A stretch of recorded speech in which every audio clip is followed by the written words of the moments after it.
ఈ నెల 4వ తారీఖున ఆడమిల్లిలో జరిగిన ఎలక్ట్రీషియన్ ప్రమాద ఘటనపై ఇంతవరకు ఏ అధికారి స్పందించలేదని, బాధితుడికి మెరుగైన వైద్యం కొరకు ఆడమిల్లిలోని బాధితుని కుటుంబాలు మరియు సానుభూతి పరులు రోడ్డుపై బైఠాయించి నిరసన వ్యక్తపరిచారు. వాడికి న్యాయం చేయాలని చేసేది ఇది అర్థమైందా? ఇప్పుడు 10 మంది కుర్రోళ్ళు ఎందుకు వచ్చారు? ఒకటి 2,000 సంపాదించుకున్నాడు, 3,000 సంపాదించుకున్నాడు అన్నాడు. ఉద్యోగం మానుకుని వచ్చారు. రూపాయి చూపించమ్మా, చూడండి చచ్చిపోయినా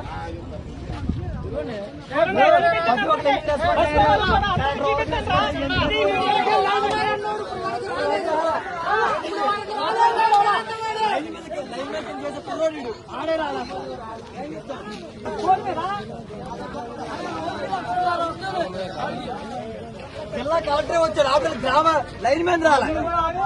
జిల్లా కలెక్టర్ వచ్చాడు, రెస్పాన్స్ అయ్యాడు, కాన్ఫరెన్స్ లో ఉన్నాడు.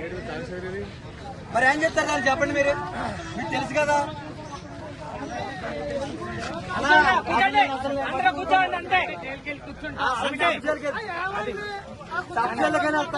అందరూ సమస్య లేదా వాళ్ళైనా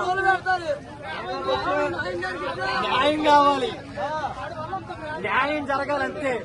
వాడికి ఏదో సెటిల్మెంట్ చేయమను.